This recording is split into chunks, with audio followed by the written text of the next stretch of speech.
নমস্কার শ্রোতা বন্ধুরা, শুরু করছি আকাশবাণী মৈত্রীর নিয়মিত অনুষ্ঠান কলকাতার ডায়েরি। আজকে আমাদের অনুষ্ঠানে যিনি রয়েছেন তিনি সুপরিচিত।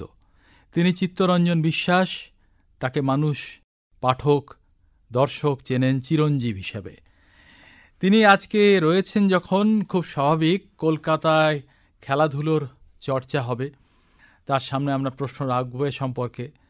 তার স্মৃতিচারণ কোন পথে প্রবাহিত হয় তার দিকে তাকিয়ে থাকব। আমরা ইচ্ছে করে বেছে নিলাম আজকের দিনের জন্য অন্তত কলকাতার বড় দলের দলবদলকে, অর্থাৎ খেলোয়াড়দের দলবদলকে। আজকে ব্যাপারটা হয়তো এই একবিংশ শতকের তৃতীয় দশকে ব্যাপারটা হয়তো অতটা গুরুত্বপূর্ণ নয়, বা অনেকে খেয়ালও রাখেন না। উত্তেজনা নেই। আগে যখন মরশুম চলে আসতো, আমরা ছোট ছিলাম তখন অধীর আগ্রহে অপেক্ষা করতাম যে আমার প্রিয় দলে কোন ভালো খেলোয়াড়টি এসে পৌঁছলেন, কে কখন কার সঙ্গে গিয়ে কোথায় সই করে এলেন ইত্যাদি। তো চিরঞ্জীবকে আমাদের অনুষ্ঠানে স্বাগত জানাই। নমস্কার জানাচ্ছি। আমরা সরাসরি আপনাকে নিয়ে যেতে চাই সেই সময়টাতে, যখন কলকাতার দলবদলের যাকে বলে জ্বর, সেটা তুঙ্গে। আমাদের একটু বলুন, আপনার কি মনে আছে? আপনি কি? আমার মনে আছে, আমি প্রথমে 1960-এর দশকে মাঝামাঝি, তখন আইএফএ অফিস ছিল ধর্মতলা স্ট্রিট, তখন লেনিন সরণি হয়নি। জ্যোতি সিনেমার পাশে আর রাস্তা ছিল ধর্মতলা স্ট্রিট আর তালতলা, কোনোটাতে ছিল আইএফএ অফিস, দোতলাতে একটা ভাড়া বাড়ি।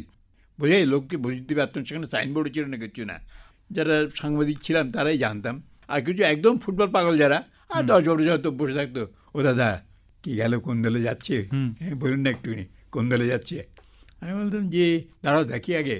তারপর আমরা কিন্তু মাঝখানে বুঝতে পারতাম না, যখন দিনের শেষে আমাদের আইএফএ অফিস থেকে বলা হতো এই দলে গেছে ইত্যাদি, এবং ফুটবলাররা আসতো কিন্তু অন্য রাস্তা দিয়ে গোপনে, বুঝতে পারতাম না কোন দলে এলো।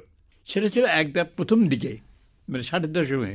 তারপর আইএফএ অফিস এলো প্রফুল্ল সরকার স্ট্রিটে, যেখানে আনন্দবাজার পত্রিকা অফিস আছে তার অপোজিটে।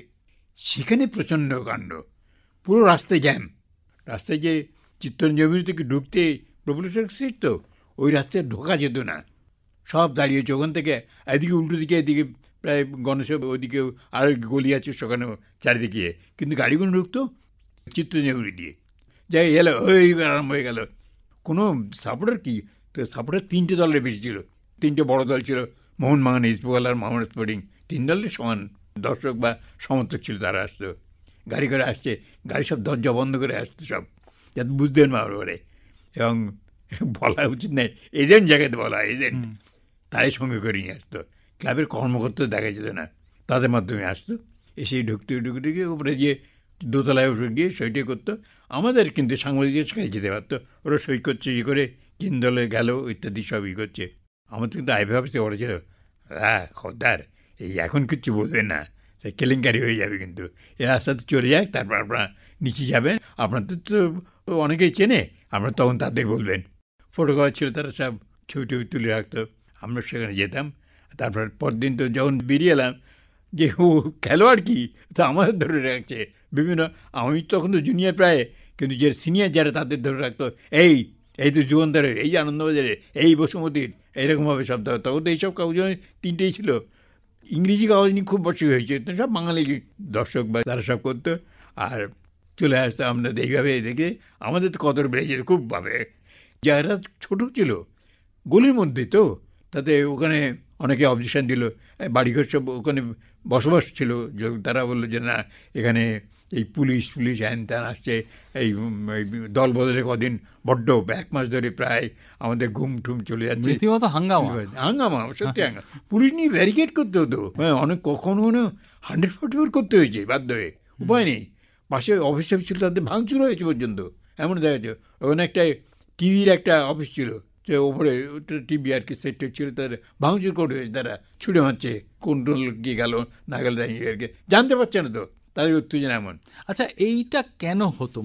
দল বদলের জন্য একটা নির্দিষ্ট মরশুমই ঠিক করা ছিল, অন্য সময় দল বদল করা যাবে না? না, এটা মৌসুম ঠিক করা ছিল, আইবি ঠিক করে গেছিল যে ফুটবল মৌসুম আরম্ভ হবে যখন, তার হয়তো 2 মাস বা 3 মাস আগে, তারপর প্লেয়াররা যাবে টিমে, গিয়ে তার সেটেল হবে, প্র্যাকটিস করবে, তার জন্য সায়েন্টিফিক ব্যাপার ছিল, এটা নিঃসন্দেহ ছিল। তারপর করা হলো কি, অনেক পরে এরা চলে এলো নেতাজি স্টেডিয়ামের কাছে, নেতাজি ইন্ডোর স্টেডিয়ামে, যে বড় জায়গা তো, ওখানে ম্যাপ বেঁধে আর চারিদিক দিয়ে আসতো সব। ওখানে রাস্তাটা বড়, বিধানসভাটা বিপরীত দিকে রাস্তা বড়, ঢুকতে কোনো অসুবিধা ছিল না নেতাজি স্টেডিয়ামের মধ্যে। আগের দিনে পাশ দিয়ে যেত, গঙ্গার দিক দিয়ে আসতো, চারিদিক দিয়ে প্লেয়াররা নানা দিক দিয়ে আসতো, গাড়ি করে আসতো সব। আর তখন অনেকে আসতো, কাঁচতো গাড়ির কাজ দেখতে পেত, অনেক গাড়ি ভাঙচুর হয়েছে অনেক সময়তে। তারপরের দিকে তখন শান্তাপা, হাবিব, এইসব বিভিন্ন ক্লাবে সব ইয়ে আসছে। আর ওইভাবে মানে কখনো ভালোবাসা, কখনো আক্রোশ। হ্যাঁ, কেন তুমি ওখানে যাচ্ছ, ফ্ল্যাগ নিয়ে 3টে ক্লাবই দর্শকরা সব ফ্ল্যাগ নিয়ে হয়ে গেছে, এসেছে আমাদের দলে, যেই বেরিয়ে গেল এই কোন দলে গেলে, প্লেয়াররাও তারাও তো জানে আমি এই দলে যাচ্ছি, তারাও সঙ্গে সঙ্গে দই করতে তোমাদের দিকে এরকম ওই ব্যাপারে। আচ্ছা, কাকে নিয়ে, এই যে অনেকগুলো নাম আপনার মুখ থেকে বেরিয়ে এলো, কাকে নিয়ে সব থেকে বেশি উত্তেজনা আপনার মনে পড়ে? হাবিবকে নিয়ে খুব হয়েছে, শ্যামথাপা নিয়ে হয়েছে, লতিফুদ্দিনকে নিয়ে হয়েছে, এদের নিয়ে হয়েছে, সুধীর কর্মকার এদের নিয়ে হয়েছে, অসীম মল্লিক এরা তখন অতখানি হয়, কিন্তু এই পরের দিকে যত বেশি হয়েছে তত এরকম সুভাষ ভৌমিক, সুরজিৎ সেনগুপ্ত, তাদের টেস্ট টেলিভিশন তার জনপ্রিয়তা গেল, তারা এরকম হয়েছে এই এবার মোহনবাগানে আসছে আবার, এই তাহলে চ্যাম্পিয়ন। তখনই হয়েছে ওরা ডিক্লেয়ার করেছে আমরাই চ্যাম্পিয়ন হচ্ছে আর কি। কিন্তু এই ক্ষেত্রে একজনের তো মানে দল বদলে কোনো ভূমিকা ছিল না, সুব্রত ভট্টাচার্য, তিনি মোহনবাগানেই থেকে, হ্যাঁ সুব্রত ছিল, মোহনবাগানেই থেকে গেলেন, হ্যাঁ মনে থেকে গেল, দল বদল করেনি না। আর মাঝখানে একটা সময় এলো অনেকেই এক্সোডাস হয়ে গেল, ইস্টবেঙ্গল থেকে সমস্ত এক দল চলে গেল, আর দেখলে না টিকছে না, আবার চলে এলো আর কি। মনোরঞ্জন ভট্টাচার্য গিয়েছে, তারপর দিকে আরো বেশি এলো, গৌতম সরকার যখন এলো, পরের বছর দেখলো যে ঠিক হলো না, আবার ওরা পরের বছর অন্য দলে চলে গেল, এই না মোহনবাগানে যাচ্ছে আমার জন্য নয়, চলে চলে গেল আবার। তাহলে তখন আপনি মানে সেই অর্থে জুনিয়র রিপোর্টার, খুব একটা না জুনিয়র রিপোর্টার হয়েছে, কিন্তু আমাদের তখন সিনিয়রদের মাঠে আসতো, এইসব হইচই করা কি মারদাঙ্গা হবে এইসব মোকাবিলা করতে হবে। তো আমার তখন চেহারাও অনেক ভালো ছিল, বয়সও কম ছিল, জুনিয়র যারা তাদের এই অংশটা, ফটোগ্রাফারদেরও অনেক সময় ভাঙচুর হয়েছে, ক্যামেরা ভেঙেছে, এটা সেরকম হয়েছে। আচ্ছা, আপনি যখন বসে আছেন, চিরঞ্জীব আমাদের সামনে যখন রয়েছেন, তখন জিজ্ঞাসা করতে ইচ্ছা করে, এই ধরনের উন্মাদনা অন্য কোনো দেশে ফুটবল নিয়ে আছে, মানে দল বদলের ব্যাপারে? না, দল বদলের আমি শুনিনি কোথাও, এইরকম ক্রেজ কোথাও দেখিনি। হ্যাঁ, বাংলাদেশে কিন্তু হয়েছে, পরে শুনেছি আমি, বাংলাদেশ এখানে হয়েছে, ওইখানে আবাহনী ছিল, আজাদ স্পোর্টিং ছিল, ওয়ারি কিন্তু এখানে আছে, দেখেন আসল ওয়ারি কিন্তু ঢাকাতে। আচ্ছা, কাইজার বেলটির ছেলে যে পরে ইস্টবেঙ্গল ক্লাবে ছিল, ঢাকাতে এখানে নিয়ে হইচই হতো, এরকম হইচই হতো। আমার মনে আছে কাইজারের কথা, বিশেষ করে কাইজারকে নিয়ে বাংলাদেশের হয়েছে। আবাহনী ক্রীড়া চক্র ছিল শেখ মুজিবুর রহমানের ছেলের ক্লাব, ওরাও খুব ক্রেজি ছিল, ওইরকম হতো। আবাহনী ক্রীড়া চক্র তো বহুবার খেলেও গেছে, কলকাতায় খেলে গেছে আবাহনী ক্রীড়া চক্র, কিন্তু এখন কিন্তু সেই ক্রেজটা নেই। হ্যাঁ, খেলার মাঠে কিন্তু ক্রেজ আবার উঠছে, সম্প্রতি দেখছি কি উঠছে, কিন্তু দলবদল নিয়ে আমি তখন আর বাইরে আসি না, দলবদল নিয়ে এরকম হয় না, দলবদলটা গোপনে গোপনে হয়ে যায়, অনেক গোপনে গোপনে হয়ে যায়। কেন এই মাঠের মধ্যে গিয়ে এসব পুলিশও অনেক সময় বাধা দেয় যে না এরকম করবেন না, গোপনে গোপনে করে ফেলেন, যে যা যায় সই করুক, এ করে সব করুক। আর টাকা পয়সার ব্যাপারটা, লেনদেনের ব্যাপারটা বেশি হয়েছে, তখন টাকা পয়সা বেশি ছিল না, কিন্তু মানুষের মধ্যে উত্তেজনা, উন্মাদনাটা বেশি ছিল, এইটা আমরাও এনজয় করেছি আর কি। আচ্ছা, কথায় কথায় এইটা এসে গেল যখন, এবং তার সঙ্গে সঙ্গে উত্তেজনার পাশাপাশি যাকে বলে একটু ভাঙচুর, হাঙ্গামা, এগুলোও এসে গেল। হ্যাঁ, আমার একটু জানতে ইচ্ছে করছে এই দল বদলের কথা থেকে সরে গিয়ে, যে ধরুন খেলার মাঠেও তো আজকের সঙ্গে সেই সময় পার্থক্য অনেক। আজকে কোলাহল হয় না, হইচই হয় না, ধাক্কাধাক্কি হয় না, তা বলছি না, কিন্তু সে সময় এক সময় আগুন জ্বলে যেত একটা গোটা গ্যালারিতে। হ্যাঁ, সে তো 1980 সালের কথা মনে আছে, 16 জন মারা গেল, 16 আগস্ট 16 জন মারা গেল, সেটা নিয়ে মর্মান্তিক, সত্যি মর্মান্তিক। তখন একটা ঠিক ছিল এক সময়তে যে এক একটা গ্যালারিতে এক দলের সাপোর্টারদের জায়গা করে দেবে, কিন্তু অনেক সময় যে সাপোর্টাররা, আমার তো মনে হচ্ছে এই আকাশ ভবনের উপরে ওই যে রঞ্জি স্ট্যান্ড, যেটা সেখানে সবচেয়ে কম দামের টিকিট ছিল, ওইটাতে ইস্টবেঙ্গল কি মোহনবাগান তাদের জন্য ছিল না, তারা ঢুকে পড়তো আর কি, কম দামি টিকিট সবাই চলে যেত, মিক্সড হয়ে যেত একজন, কিন্তু পাশাপাশি সব ছিল। যখন 1980 সালের কথা, সত্যি মর্মান্তিক ব্যাপার, তখন গ্যালারিতে এদিক চলে যাচ্ছে, তখন মানে মিক্সড হয়ে যাচ্ছে, মিক্সড হয়ে গেলেই ঝামেলা আর কি। এখন যেরকম যুবভারতী ক্রীড়াঙ্গনে মিক্সড করে না, ওদের আলাদা আলাদা গ্যালারি করে দেয়, মোহনবাগান ইস্টবেঙ্গল বা মোহনবাগান মহস্ত সব আলাদা করে দেয়। সে সিকিউরিটি পুলিশরা খুব সায়েন্টিফিক কাজ করে আর কি, পুলিশ বা ক্লাবরাও এরা করে, ঠিক সেভাবে বিক্রি করে। একটা সময় অবধি ইডেন গার্ডেন্সে তো ফুটবল খেলা হয়েছে, হ্যাঁ, আর তো হয়নি, শুধুই ক্রিকেট হয়। হ্যাঁ, ফুটবল খেলা হয়েছে কেন, কসমস ফুটবল খেলা হয়েছে এখানে, পেলে খেলতে এসেছেন এখানে। এক সময় তো মোহনবাগান মহস্পোর্টিং ইস্টবেঙ্গল সব বড় খেলা এখানে হয়েছে। নেহরু কাপ হয়েছে, নেহরু কাপ ফুটবল। তবে নেহরু কাপ ফুটবল কিন্তু এরকম গন্ডগোলটা হয়নি, খেলা দেখেছি ভালো, প্রথম উচ্চমানের খেলা দেখলাম। টিভির তো কম নেই তো, কিন্তু উচ্চমানের খেলা দেখলাম তখন। ঠিক 80-র দশকের শুরুতে সেই চিরিক মিলোভানের অধীনে ভারতীয় দল, তার কোচিং, সোভিয়েত টিম এসেছে, অনেক ব্রিটিশ টিম আরও এসছে, দেখেছি। তারপর 5 ক্লাব খেলে গেল এখানে, ইরানের 5 ক্লাব আর মোহনের খেলা হলো এখানে। এই কথা বলতে বলতে এবং চিরঞ্জীবের সঙ্গে আলোচনা করতে করতে আমরা একটু তার জীবনের প্রসঙ্গে ঢুকে পড়ব। সারা জীবন ধরে তিনি ক্রীড়া সাংবাদিকতা করেছেন এবং খুব স্বাভাবিকভাবেই মানুষের কাছে তিনি জনপ্রিয় হয়েছেন, এবং তাকে নিয়ে সাম্প্রতিক সময়ে বেশ কিছু বই লেখা হয়েছে, তাকে নিয়ে সিনেমা হয়েছে। আমাকে যদি একটু বলেন শ্রোতাদের জন্যই। আমি একটি ছেলে অনেক আগে, করোনার অনেক আগে, তারও আগে আমাদের আলাপ হয়েছিল, কথা সে সাংবাদিক করতো। পরে আমাকে একদিন বললো, আমি দিল্লি থেকে কথা বলছি। আমি কে? হলো অমুক। তো বলছি কী ব্যাপার? বলে আপনাকে নিয়ে এটা ডকুমেন্টারি। আমি ডকুমেন্টারি কেন? আমি এই প্রচার চাই না, চাই না। না, প্রচার না, এটা ডকুমেন্ট কিছু, আপনারা চলে গেলে অনেকে জানবে না, সেইগুলো আমরা করতে চাইছি। তা আমি বললাম ঠিক আছে, তাহলে করো। দেখলাম যে অনেকখানি রিসার্চ ওয়ার্ক করে ফেলেছে, যেগুলো আমার মনেই নেই পর্যন্ত, সে রিসার্চ ওয়ার্ক করে ফেলেছে। আমাকে বাড়িতে এসে মনে করে দিল। আমি যে দেখো এগুলো আত্মপ্রচার চাই না, কিন্তু আমি আবার বলছি আত্মপ্রচার না, বলে আত্মপ্রচার নেই, ডকুমেন্ট এগুলো না বললেই হারিয়ে যাবে, একদিন সব হারিয়ে যাবে। দেখুন সিনেমা, তারপর থিয়েটার, কত জিনিস হারিয়ে গেছে, আমাদের করা হয়নি। আমি কেমন শিশির ভাজুর কিছু পাবেন আপনি, এখন শিশির ভাজুর পাবেন কিছু, উৎপল দত্ত, সৌম্যমিত্রদের অনেক কিছু পাবেন। আমি না, কিছু কিছু তো আছে। বলে কিছু আছে, কিন্তু অনেক কিছুই নেই। শিশির ভাজুর কোনো রেকর্ড পাবেন আপনি? কিছু পাবেন না, আপনি জানতে চাইলেও পাবেন না। আমি বললাম না, আমি তো অত কিছু না, বা না, সময়টাকে আমরা ধরে রাখতে চাইছি। খেলা নয়, খেলার বাইরেও আপনি অনেক কিছু দেখেছেন, সেগুলো কাইন্ডলি বলবেন আর কি। আমি বলে গেছি, সে করেছে আর কি, তৈরি হয়ে গেছে। এই তথ্যচিত্রের নাম কি হয়েছে? আমি তো রোজ সকালে বন্ধু বান্ধব শুনে আমি তো ব্যায়াম আরম্ভ করি।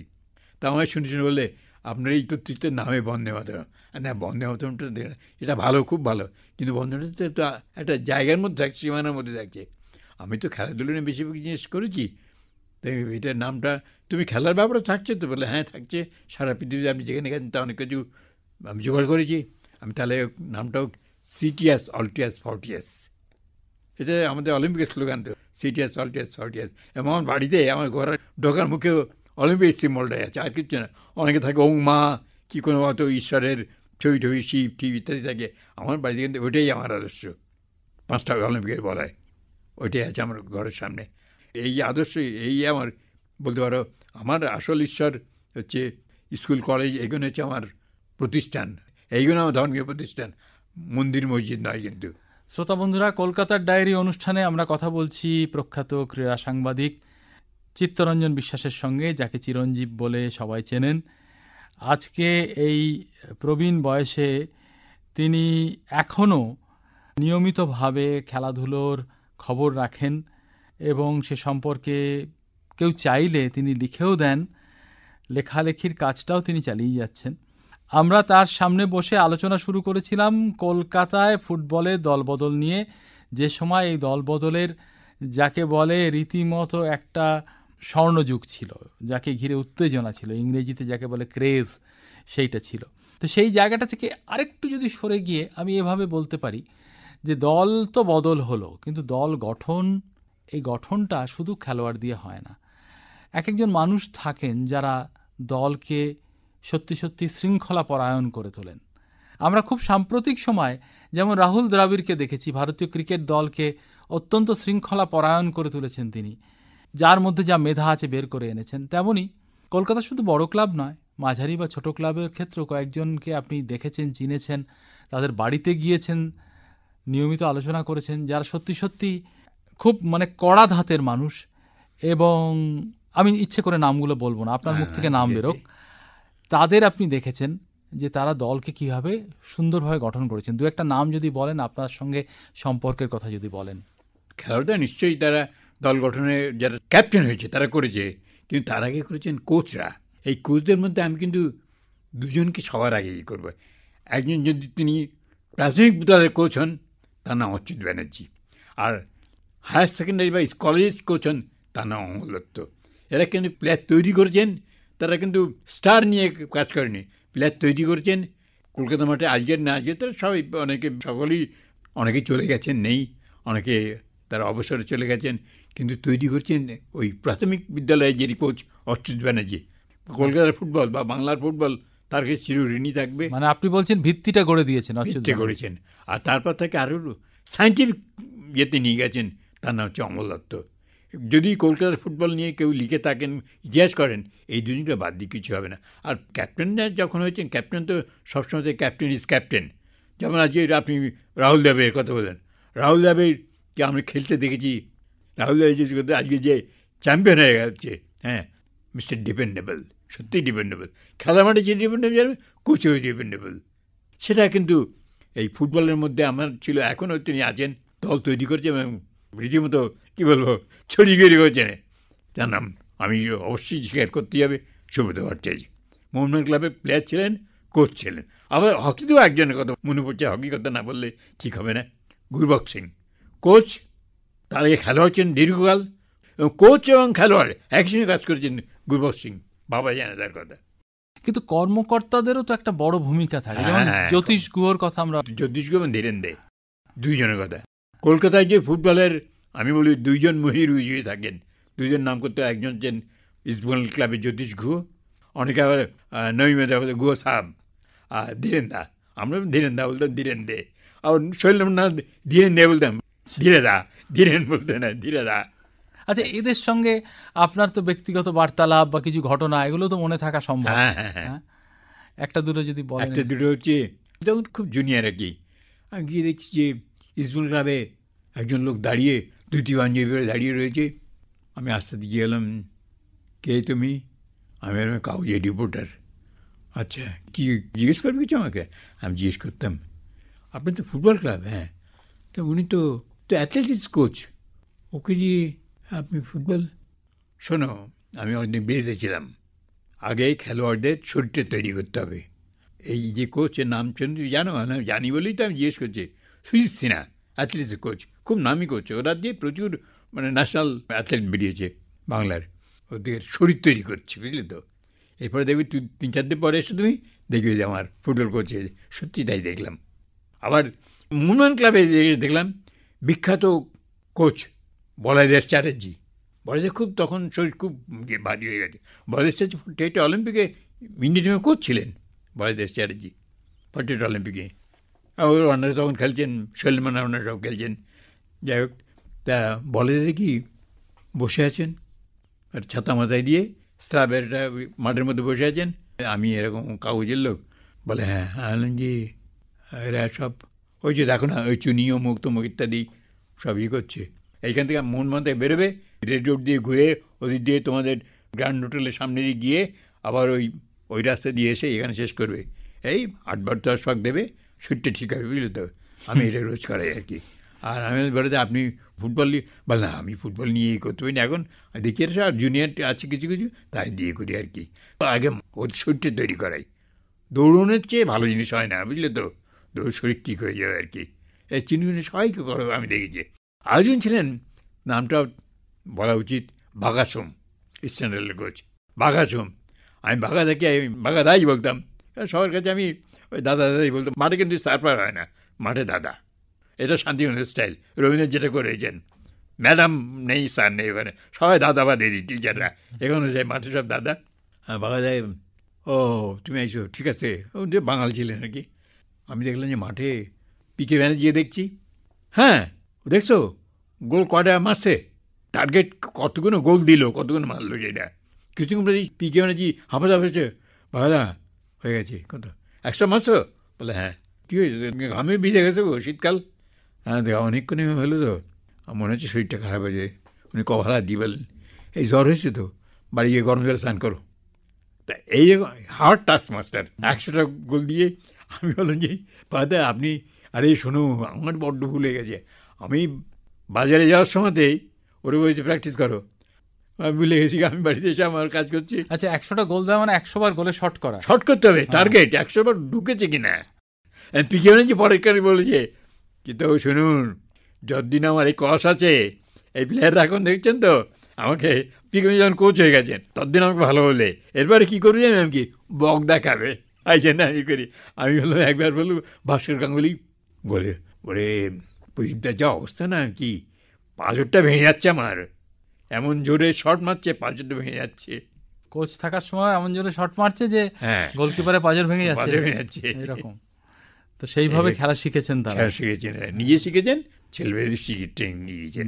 আচ্ছা, একটা জিনিস, এটা আমরা সাক্ষাৎকারের সময় অনেক সময়ই বলে থাকি যে এখনকার প্রজন্মকে যা দেখছেন তাদের যা হওয়া উচিত বলে আপনার ব্যক্তিগতভাবে যা মনে হয়, এবং সেই সুবাদে কিছু পরামর্শ যদি দিতে পারেন, দু একটা কথা আলোচনা করে যে আমি এই দেখেছি, এই রকম হলে ভালো হয়, একটু যদি বলেন, অনেকেই হয়তো শুনবে।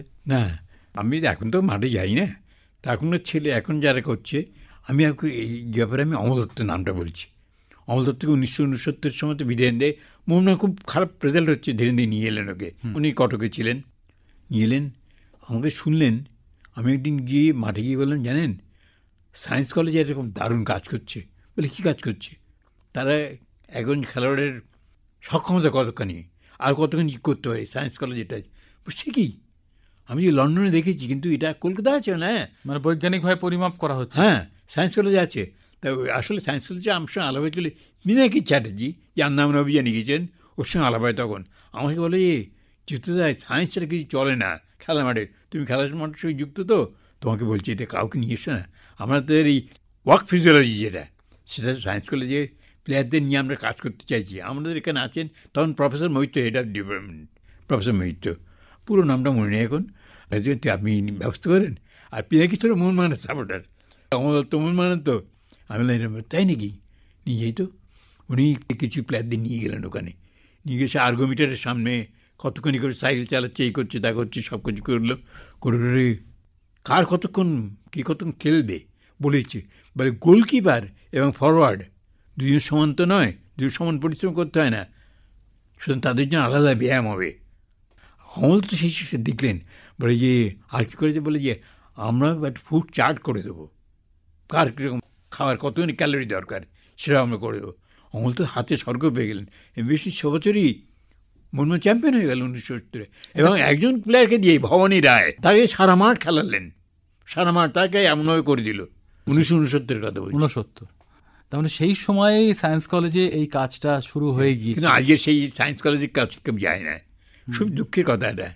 সায়েন্স কলেজ তো আরও এগিয়ে গেছে, তবে কিছু কিছু ক্লাবে এইসব জিনিসগুলো নিয়ে এসছে, কেউ নিয়ে এসছে, তারা নিজেরাই করছে।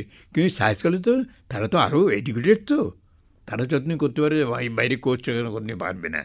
বিদেশি যেমন এখন সাপোর্টিং স্টাফ থাকে, আমি জানি তখন ব্রাজিল টিমের 20 জন প্লেয়ারের জন্যে 21 জন 22 জন সাপোর্টিং স্টাফ, ডাক্তার, ম্যাশিওর, সব কিছু এরকম রয়েছে, অ্যানালিস্ট, ভিডিও অ্যানালিস্ট, সব কাজ করছেন একটা টিমের জন্য। কত সাপোর্টিং স্টাফ এখন কিছু কিছু হয়েছে, আমি শুনেছি আমাদের এখানে ক্লাবরা করছে আর কি, নিয়ে আসছে ভিডিও অ্যানালিস্ট, সব কিছু নিয়ে এসছে, কিন্তু এত আধুনিক কিন্তু করে উঠতে পারেনি।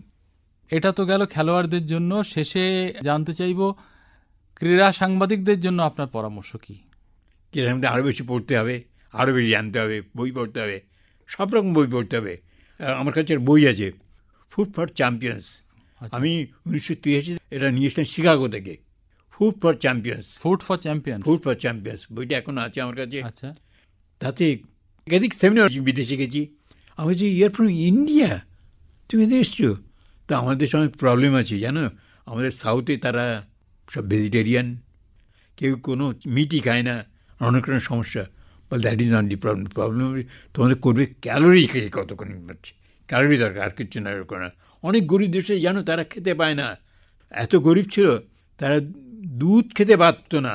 ইথিওপিয়াতে কি গরিব ছিল তারা, তারা সব লতাপাতা এইসব শাকসবজি খেয়ে ইয়ে করেছে, দুধ খেতে পেত না। কিন্তু তারা ক্যালোরি কতখানি সেটা জোগাড় করেছে। না আবে বিকিলার মতো ওরা ম্যারাথন দৌড়ি কী করে হয়েছে তারা? আবে বিকিলের কাজ কি ছিল আমায় বললো, কীভাবে রাজার হরিণ ধরতেন, হরিণ ঘুরে বেড়াতো তো, দৌড়িতে হরিণ ধরতেন, এইটাই তার প্র্যাকটিস ছিল। তো এই যে পড়াশুনো করা, এই যে বিভিন্ন অগ্রগতির খবর রাখা এবং সেটাকে লেখার মাধ্যমে ফুটিয়ে তোলা, যাতে খেলাধুলোর খবর দিতে গিয়েও মানুষকে শিক্ষিত করে তোলা যায়, শিক্ষিত অবশ্যই, সেইটাই বোধহয় আপনি। আমি চাই সেটা হোক। আমি শিক্ষিত করা দরকার, পাঠককে শিক্ষিত করা দরকার, সাংবাদিকদের এগিয়ে আসা দরকার, তাহলে কী করে হবে। অনেক ধন্যবাদ চিত্তদা বলেই আপনাকে সম্বোধন করি, সেই নামেই বলবো। চিত্তদা, অনেক ধন্যবাদ। এবং আপনি যে আমাদের এখানে এসে এত বিষয়ে এত দিক নিয়ে কথা বললেন, আমরা সমৃদ্ধ হলাম। কিন্তু তার থেকেও বড় কথা হচ্ছে, যারা শুনছেন তারা একটা স্বাদ পেলেন যে আমাদের এই দেশ, আমাদের এই রাজ্য, আমাদের এই এলাকা। আমার একটা কথা আছে, হ্যাঁ, বিজ্ঞান ছাড়া কিছুই হয় না, বিজ্ঞান নাম্বার ওয়ান। সেটাও আপনি নিয়ে এলেন আপনার আলোচনার মধ্যে। খেলাধুলোর ক্ষেত্রে বিজ্ঞানের প্রয়োগ কতটা দরকার, কিভাবে দরকার, এবং এটা যাকে বলে ইংরেজিতে 360 ডিগ্রি ভিউ অফ লাইফ, সব দিক ভেবে খেলাকে নেওয়া, খেলার প্রতি নিজের আচরণটাকে তৈরি করা, সেটাই আপনি তুলে ধরলেন বারবার। আমরা কৃতজ্ঞ যে আপনি এসে আমাদের এভাবে পরামর্শ দিলেন, আমাদের অর্থে, আমাদের মাধ্যমে শ্রোতাদের, যাদের মধ্যে হয়তো খেলোয়াড়রা আছেন, রিপোর্টার আছেন, তারা নিশ্চয়ই শুনবেন, তারা জানাবেন কেমন লাগলো। আজকে নমস্কার জানিয়ে শেষ করছি অনুষ্ঠান কলকাতার ডায়েরি। নমস্কার।